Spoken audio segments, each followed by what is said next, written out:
What if the safest place you know, the arms that feel like home, are actually the most dangerous cage you've ever been in?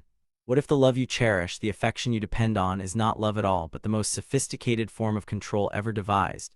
It's a terrifying thought, one that the mind instinctively rejects. We want to believe in the goodness of the people we let close. We want to believe that the care they show us is genuine, that their concern is pure. You might be here because of a feeling you can't quite name. It's a subtle unease, a quiet hum of anxiety beneath the surface of an otherwise perfect relationship. You feel loved and yet you feel managed. You feel cared for and yet you feel strangely suffocated. There is a deep and profound exhaustion that comes from this cognitive dissonance, the mental tug-of-war between what your heart wants to believe and what your soul knows to be true. You are told you are loved, you are shown gestures of love, and yet you feel a slow, creeping erosion of your own self. Your world, once vast and full of possibilities, has slowly, imperceptibly grown smaller.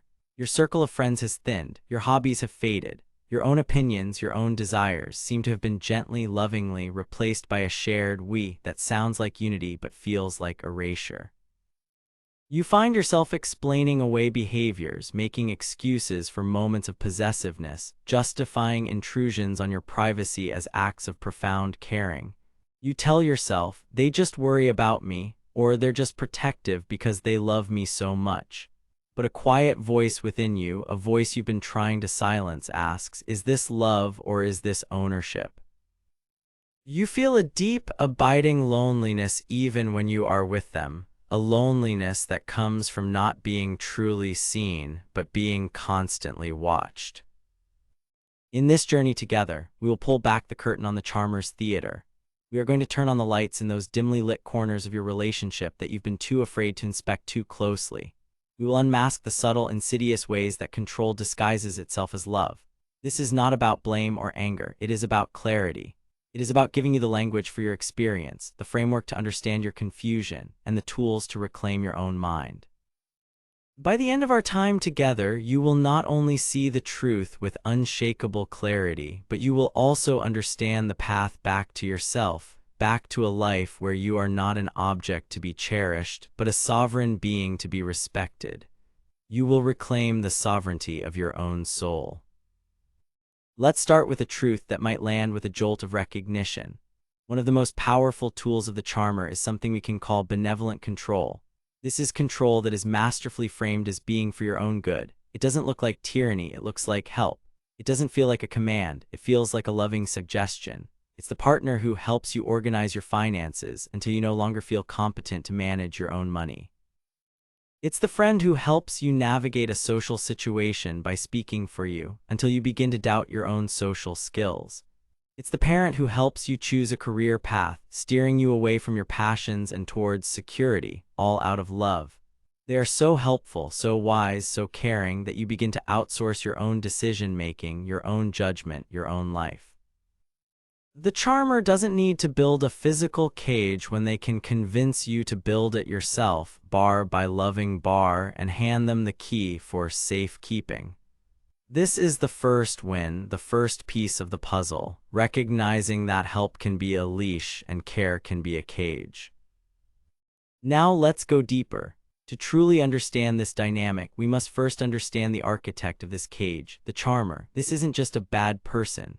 To label them as such is to simplify a complex psychological tapestry, and in doing so to underestimate their power. From a Jungian perspective, the charmer is a master of the persona. The persona, as Carl Jung described it, is the social mask we all wear. It's the version of ourselves we present to the world to be accepted, to fit in, to be liked. For most of us, the persona is a functional and necessary part of social life. But for the charmer, the persona is everything. It is a meticulously crafted masterpiece of affability, warmth, confidence, and empathy. They present a version of themselves that is not just likable, it is intoxicatingly perfect. When you first meet a charmer, it feels like a miracle. They seem to understand you in a way no one ever has. They mirror your deepest desires, your unspoken needs, your secret dreams. If you crave intellectual connection, they are a brilliant conversationalist. If you crave emotional safety, they are a bastion of stability and understanding. If you have a wounded inner child that longs for a hero, they will arrive on a white horse. This is not an accident. They are masters of observation, studying you, learning your blueprint, and then becoming the missing piece you've been searching for your entire life. They are selling you a custom-made fantasy, and the product is themselves. But what lies beneath this flawless mask? What is animating this perfect puppet? This is where we must look into the shadow. The shadow, in Jungian terms, contains all the parts of ourselves that we have repressed, denied, or are ashamed of. It's the dark cellar of the psyche, and the charmer's shadow is a vast and hungry cavern. Beneath the mask of supreme confidence lies a chasm of profound insecurity. Beneath the performance of selfless love lies a terrifying, pathological fear of abandonment. Beneath the veneer of strength lies a deeply wounded inner child, frozen in a state of terror, convinced that the only way to ensure they are never left again is to control every single aspect of their environment, and most importantly, to control you. Their control is not always a conscious, malevolent plot hatched in the dark. It is often a deeply ingrained, compulsive survival mechanism. They don't think, "I will now manipulate this person to control them." Instead, their wounded psyche screams, "I cannot lose this person. I must do whatever it takes to keep them here, to make them need me, to fuse them to me so they can never leave." The love they offer is the anesthetic they use to perform emotional surgery on you, slowly removing your independence, your autonomy, and your connections to the outside world until they are the only thing you have left. Their deepest fear is not that you will be hurt, but that you will be whole without them. A whole, independent person is a person who can choose to walk away. And for the charmer, whose entire sense of self-worth is propped up by your presence and your dependence, that is a threat that cannot be tolerated. This psychological profile often overlaps with what modern psychology calls the dark triad of traits: narcissism, Machiavellianism, and psychopathy, but expressed in a covert, charming way. The narcissism fuels their need for you to be a mirror, reflecting their own greatness back at them. You are not a person, but an accessory that enhances their image. The Machiavellianism provides the playbook, the strategic manipulation, the charm, the feigned empathy used as a tool to get what they want.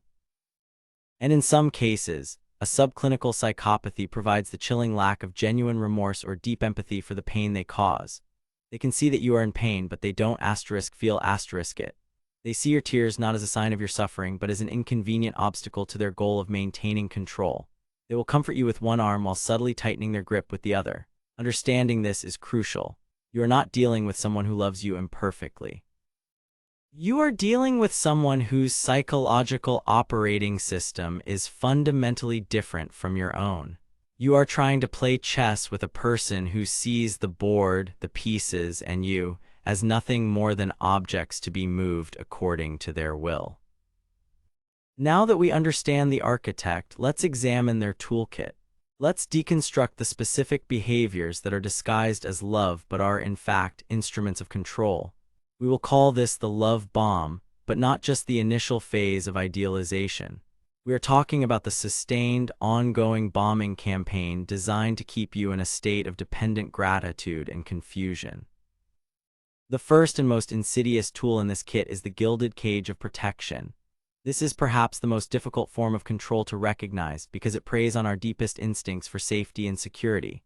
The charmer positions themselves as your sole protector in a dangerous and threatening world. The narrative begins subtly. "Be careful with that friend, I don't trust her intentions. Maybe you shouldn't go to that part of town alone, it's not safe, let me come with you. That job sounds too stressful for you, I don't want to see you get hurt, let me help you find something safer." Each of these statements on its own sounds like genuine care. Who wouldn't want a partner who is protective? But it's a pattern. It's a slow, steady campaign to paint the entire world outside of the relationship as a place of peril and untrustworthiness. Your friends are secretly jealous. Your family doesn't really understand you. Your colleagues are trying to undermine you. The world is full of threats, and only the charmer, in their infinite wisdom and love, can see these dangers and protect you from them. The effect is profoundly isolating. You begin to second-guess your own judgment about people and situations. Maybe that friend is a bad influence. Maybe your family doesn't have your best interests at heart. You start to pull away from your support network not because the charmer forbids it, but because you have been conditioned to believe it's the safe thing to do. You become hesitant to try new things, to take risks, to venture out on your own because you carry their voice of caution in your head. The cage isn't made of iron bars, it's made of fear. It's a comfortable cage lined with the velvet of their protection, but it is a cage nonetheless. The purpose is not to keep you safe, it is to keep you contained. It is to sever your connections to anyone or anything that might offer you an alternative perspective, a source of strength outside of them, or a potential escape route. They need to be your sun, your moon, and all your stars, not because they shine so brightly, but because they have successfully blacked out the rest of the sky. The next tool is what we might call the poison generosity. Charmers are often incredibly generous, but their gifts always come with invisible strings. Their favors are not acts of kindness, they are investments in your indebtedness. They will shower you with presents, pay for extravagant trips, help you out of a financial bind, or offer their resources without you even having to ask. On the surface, this feels like incredible luck. You found someone so giving, so selfless. You feel a profound sense of gratitude. But this gratitude is the poison. It becomes a powerful emotional leash. How can you complain about their subtle, controlling behavior when they just bought you that beautiful gift? How can you assert a boundary when they just paid your rent without a second thought? How can you express your unhappiness when they are so incredibly good to you? You feel guilty. You feel ungrateful. You start to silence your own needs because they seem so petty in the face of such overwhelming generosity. This dynamic creates a deep power imbalance. They are the benefactor and you are the recipient. They are the provider and you are the dependent. This is especially potent when it comes to financial control. They might encourage you to quit your job to pursue a passion project which never quite gets off the ground, or to stay home and focus on the relationship. They frame it as a gift, an opportunity for you to be free from the drudgery of work. But what it really does is cut off your financial independence, your access to your own resources, and your connection to a professional identity outside of them. You become utterly dependent on their goodwill, and should you ever challenge them or consider leaving, the unspoken debt is immediately called in. After everything I've done for you, this is how you repay me. That one sentence is designed to crush you with the weight of your own gratitude, to make leaving feel not like an act of self-preservation, but an act of profound betrayal. Real love gives freely, with no expectation of return. The charmer's love is a transaction, and you are always, always in their debt. Let's move to a tool that operates on a daily, even hourly basis, the intrusive care. This is the weaponization of connection. It's the constant stream of text messages. What are you doing now? Who are you with? When will you be home? It's the calls throughout the day just to check in. It's the need to know your schedule, your plans, your every move. When you are with your friends, they text you incessantly. When you are at work, they need updates. This is all framed in the language of love and longing.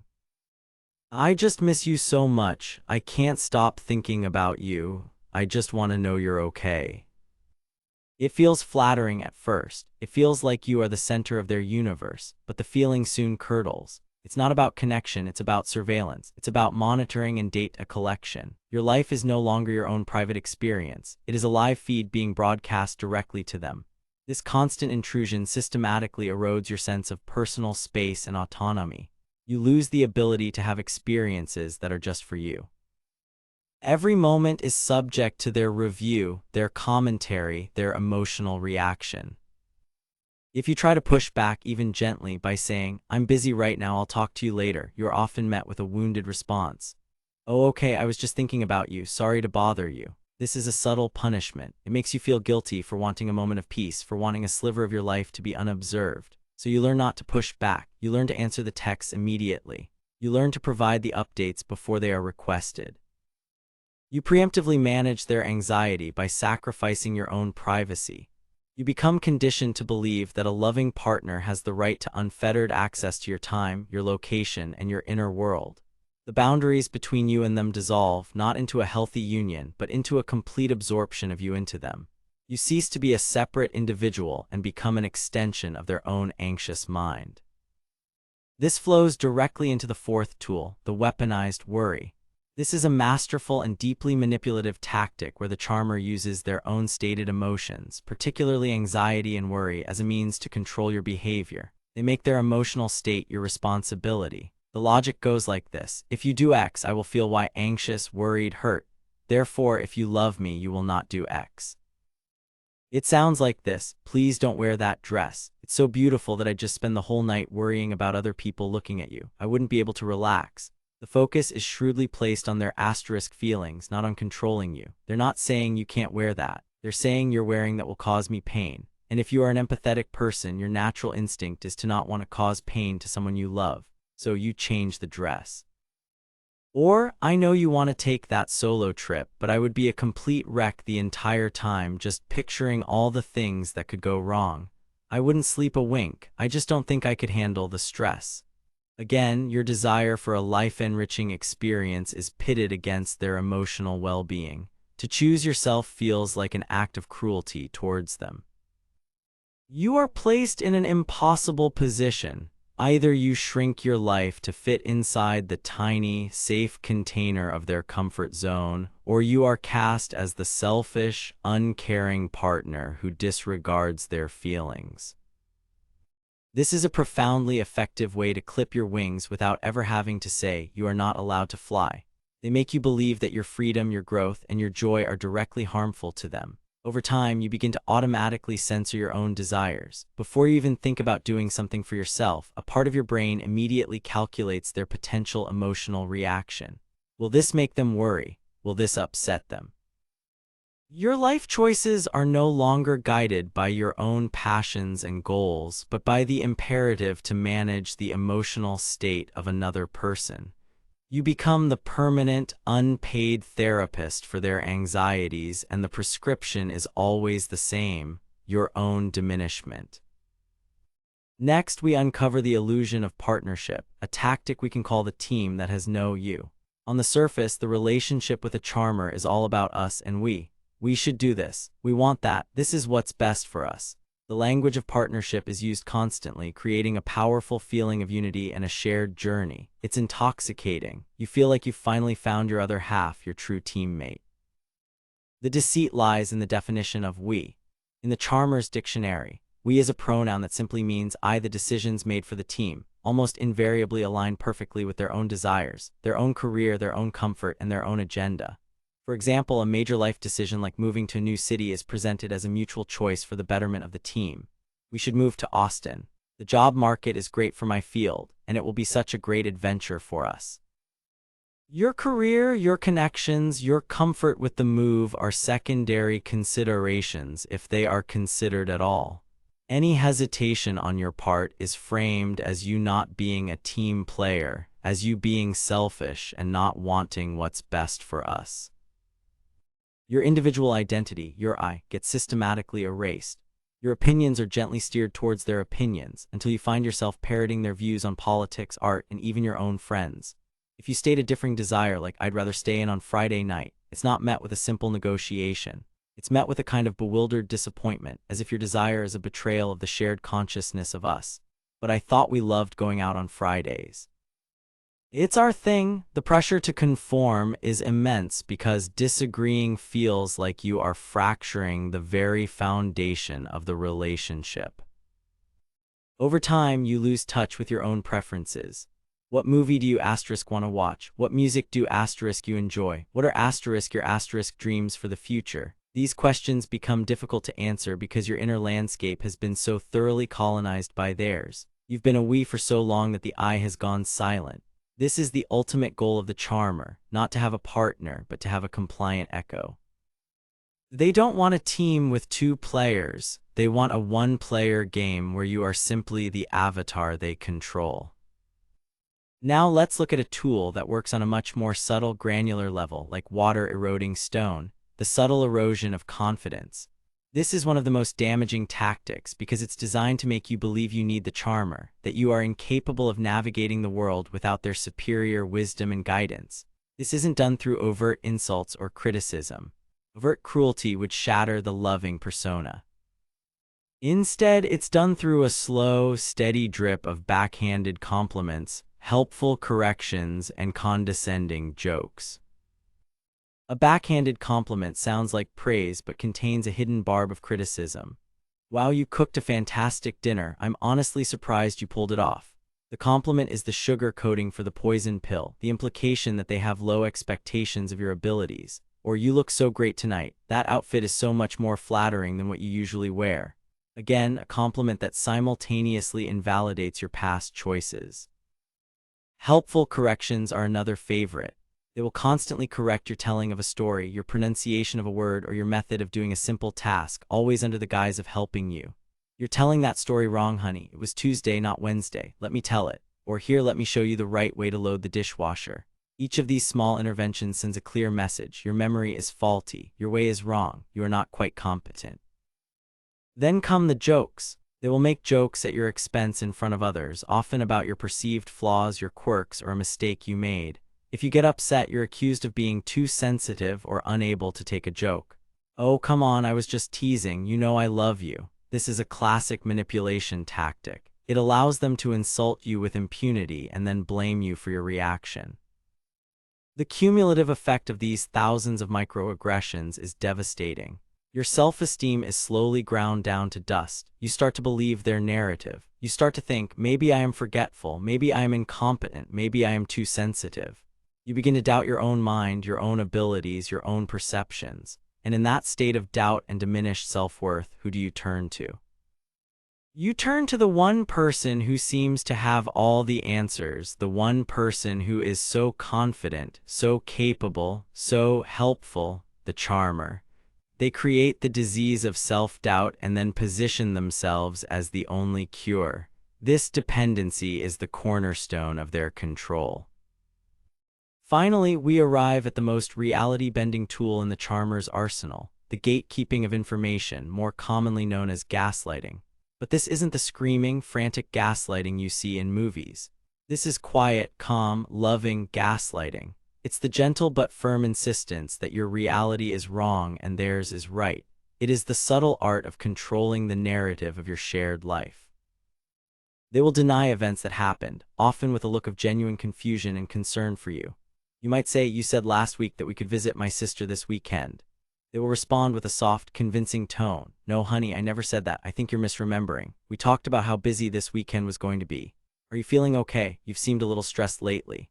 Notice how they not only deny your reality, but also plant a seed of doubt about your own mental state. They will twist your words in their own. If you confront them about something hurtful they said, they will rewrite history on the spot.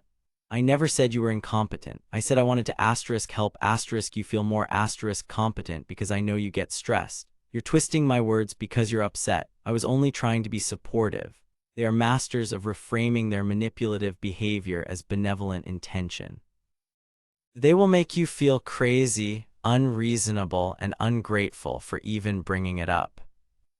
This constant manipulation of reality is profoundly disorienting. It's like living in a house where someone is constantly moving the furniture by an inch every night. You keep bumping into things, feeling like you're losing your mind, but you can't quite prove that anything has changed. Your own memory becomes an unreliable narrator. Your perceptions feel untrustworthy. You start to live in a fog of confusion, unable to trust your own senses. This is the ultimate form of control. When you can control a person's reality, you control their every thought, every feeling, every action. They are no longer anchored to their own truth, they are anchored to yours. You become their single source of truth, the arbiter of reality. And in that state of complete disorientation, they will cling to you like a drowning person to a life raft, never realizing that you are the one holding their head underwater. We've spent this time dissecting the charmer's anatomy and their toolkit. It can be a heavy and disturbing process. So let's take a moment to pause and breathe. We've defined the illusion of benevolent control. We've peeled back the charmer's perfect persona to reveal the wounded, controlling shadow beneath. We've laid out the primary weapons in their arsenal: the gilded cage of protection, the poisoned generosity, the intrusive care, the weaponized worry, the false we, the erosion of confidence, and the gatekeeping of reality. The picture is becoming clearer, but seeing the cage is only the first step. The next and most crucial step is to understand why the door was open for us to walk into it in the first place, and that requires a journey inward. Before we go there, I want you to ask yourself a question, a gentle internal inquiry. As you've listened to these descriptions, has a specific voice, a specific face, or a specific memory surfaced for you? Don't judge it, don't analyze it, just notice it. That small flicker of recognition is your intuition, your deep inner knowing waking up. It's the part of you that has known all along that something was wrong. We are now going to learn how to listen to that voice. Now we must turn the lens from the charmer to ourselves. This is not about blame. Let me repeat that. This is not about blaming the victim. It is about empowerment. Understanding your own vulnerabilities is not an admission of weakness. It is the act of reclaiming your power. The charmer is a predator, but even predators look for a specific kind of prey. To make yourself immune to the charmer's song, you must understand what in you resonates with their music. Often, at the very core of this vulnerability lies the unhealed inner child. The inner child is a concept from Jungian psychology that represents the part of our psyche that is still a child, holding all of our childhood memories, emotions, and experiences. If our childhood was marked by neglect, conditional love, emotional unpredictability, or a need to be the good or perfect child to earn affection, our inner child carries deep wounds. It carries a profound craving for the unconditional love, safety, and validation it never received. Then the charmer appears, and they are a master at sensing this unmet need. They shower you with the attention, the praise, the unconditional love that your inner child has been starving for. It feels like you've finally come home. The validation they offer is like water in a desert. It feels life-giving. Your wounded inner child latches onto them, believing they have finally found the parent they always needed, the savior who will finally make them feel whole and safe. You are not falling in love with the person in front of you. You are falling in love with the fulfillment of your oldest, deepest longing. This is why it is so intensely powerful and so incredibly difficult to break away from. Leaving the charmer feels, on a deep subconscious level, like recreating the original abandonment that caused the wound in the first place. To heal this, we must learn to become the parent to our own inner child, to give ourselves the love, safety, and validation we were seeking from an external source. Another powerful psychological mechanism at play is what Jung called shadow projection. We all have a shadow, the disowned parts of ourselves, but we also have an idealized inner masculine, the animus for a woman, or inner feminine, the anima for a man. This inner figure represents our ideal of the opposite gender, embodying all the qualities we admire and wish we had ourselves. When we are not consciously aware of our own animus or anima, we tend to project it onto a real person. The charmer is the perfect screen for this projection. If your animus is a figure of strength, confidence, and wisdom, the charmer will present a persona of exactly that. You don't see them, you see your own projected ideal. You fall head over heels in love, not with the flawed human being behind the mask, but with a fantasy figure from your own psyche that they are expertly mirroring back to you. This is why the connection feels so soulmate level, so fated. You are literally falling in love with a part of yourself. The disillusionment comes when the mask inevitably slips, and the real controlling, insecure person behind it is revealed. The chasm between the projected fantasy and the grim reality is what causes such profound pain and confusion. The path to healing involves withdrawing that projection, taking back that idealized image, and integrating those qualities into yourself, a process Jung called individuation. You must become your own hero. Furthermore, a key vulnerability is your own empathy. Highly sensitive and empathetic people are often prime targets for charmers. Your ability to feel deeply, to sense the emotions of others, to want to heal and nurture is a superpower. But in the hands of a manipulator, your greatest strength can be turned into your greatest weakness. The charmer, with their story of a difficult past, their moments of perceived vulnerability, and their constant need for emotional reassurance, triggers your empathic rescuer instinct. They present themselves as someone who just needs to be loved correctly to be healed. You see their pain, which is often a performance to elicit sympathy, and your heart goes out to them. You make it your mission to love them into wholeness. You pour your energy, your compassion, and your love into their bottomless pit of need. You tolerate their controlling behaviors because you tell yourself it comes from a place of woundedness. You become their therapist, their healer, their emotional caretaker. Your entire life becomes dedicated to managing their emotional state. This is an exhausting and thankless task. Your empathy is not being received and reciprocated, it is being siphoned. They are an energy vampire, and your compassion is their favorite food. Learning to protect your energy, to have compassionate detachment, and to realize that you cannot heal someone who is using their wounds as a weapon is a vital step in reclaiming your life. And then there's the simple, brutal logic of the sunk cost fallacy. This is a cognitive bias where we continue a behavior or endeavor as a result of previously invested resources, time, money, or in this case, emotion. After you've spent months, years, or even decades with a charmer, the thought of leaving is terrifying, not just because of the fear of the unknown, but because of what you've already invested. You think, but I've given them the best years of my life. We've built a life together. I can't just throw all of that away. There's also the hope that things will go back to the way they were in the beginning during the idealization phase. This is what keeps people in the cycle of abuse clinging to the good times. But he's so good to me sometimes asterisk. These moments of love are the intermittent reinforcement that keeps you hooked, like a gambler at a slot machine, forever pulling the lever in the hope of a jackpot that rarely comes.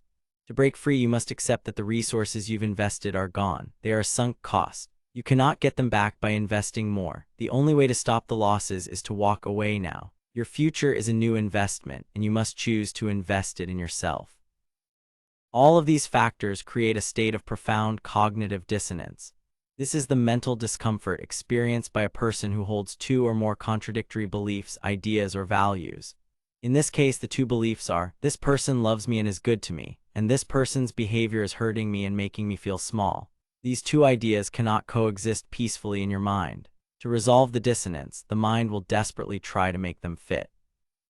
And the easiest way to do that is to downplay, justify, or rationalize the negative behavior.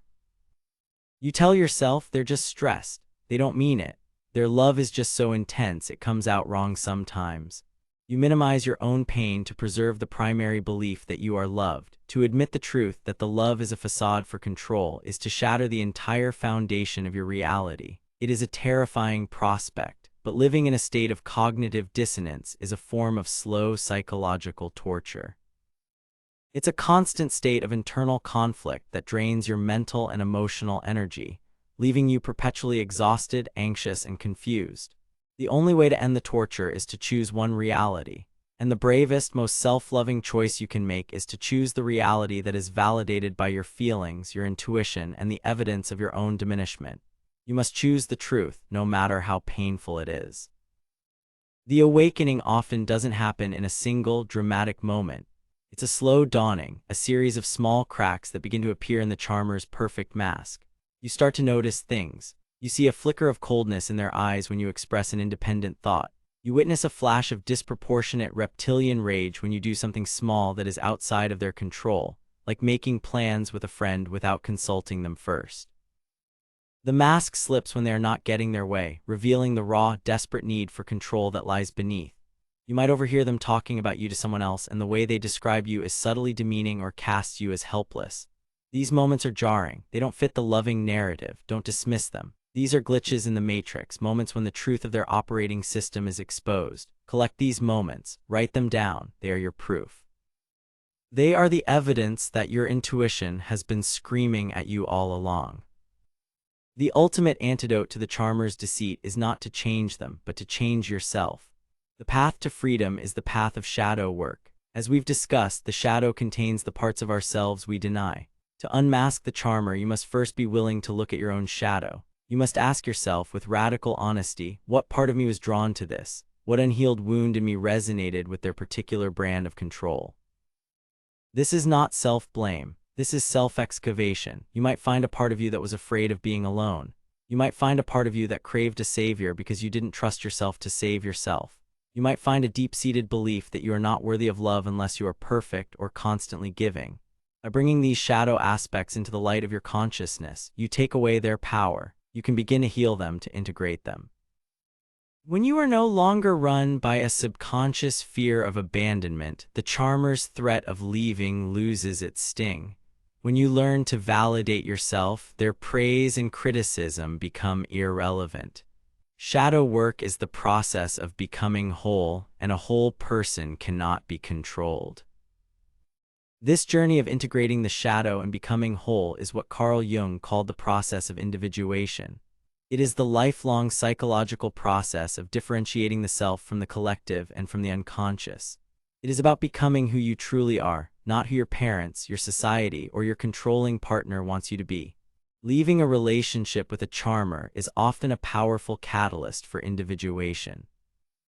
The pain of the experience forces you to go inward to find your own center, your own values, your own truth. It is a painful birth, the birth of your sovereign self. You are no longer one half of a toxic we, but a complete, integrated I. So how do we begin this process in a practical way? It starts with reclaiming your energy and setting boundaries. A boundary is not a request, it is a declaration of your own reality. It is a no that is not open for negotiation. When the charmer begins their intrusive caring, a boundary sounds like, I will not be on my phone while I'm out with my friends. I will talk to you when I get home. And then you turn off your phone. You don't explain, you don't justify, you don't apologize. You state your boundary and you enforce it. The reaction, whether it's anger, sulking, or wounded silence, is not your responsibility to manage. This will feel incredibly difficult at first. You have been conditioned to be their emotional caretaker. But every time you hold a boundary, you are rebuilding the fence around your own soul. You are teaching them, and more importantly, you are teaching yourself where you end and they begin.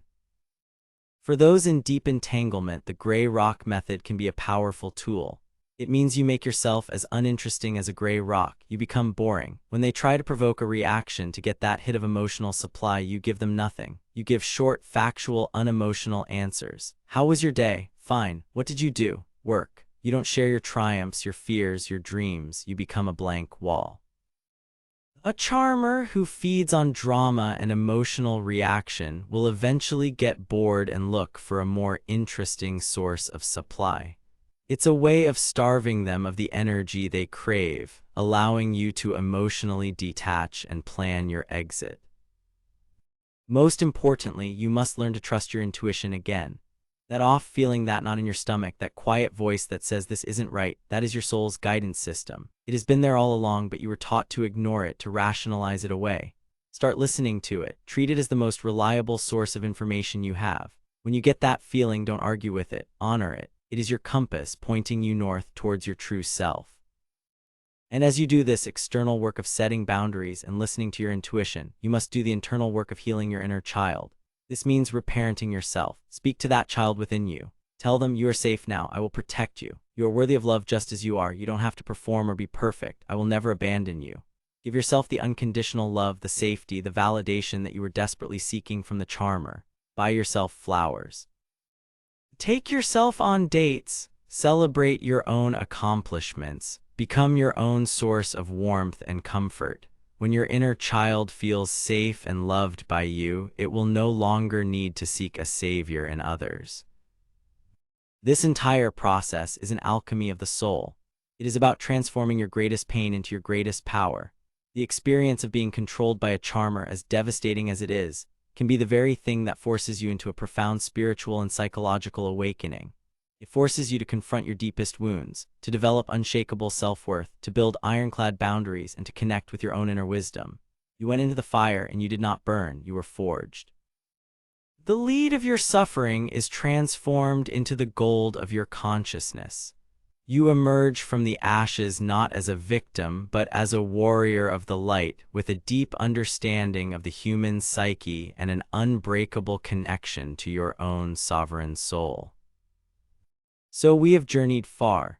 We started by unmasking the charmer, moving beyond simple labels to understand their psychological architecture, the perfect persona hiding a hungry shadow. We dissected their toolbox of control, reframing protection as isolation, generosity as indebtedness, and care as surveillance. We then turned inward, exploring with compassion the unhealed parts of ourselves that made us vulnerable to their song.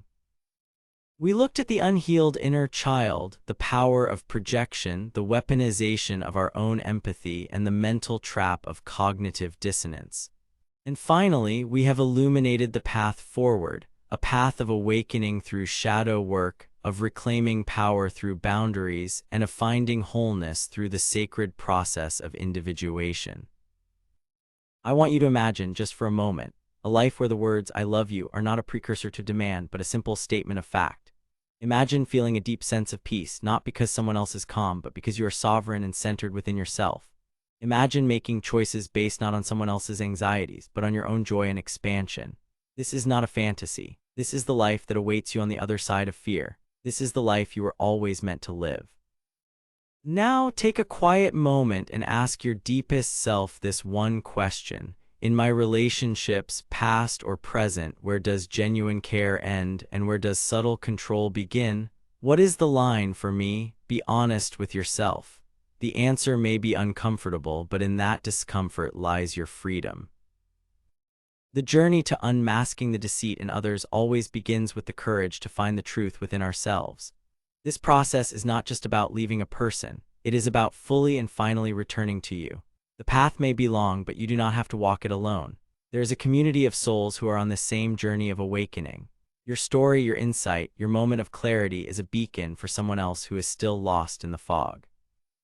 So I leave you with this to carry forward. What is the first step, no matter how small, you will take today to reclaim a piece of your own sovereign ground? What one boundary will you set? What one truth will you acknowledge? What one kind thing will you do for your own inner child? The transformation of a lifetime begins with a single, conscious choice. Make it now.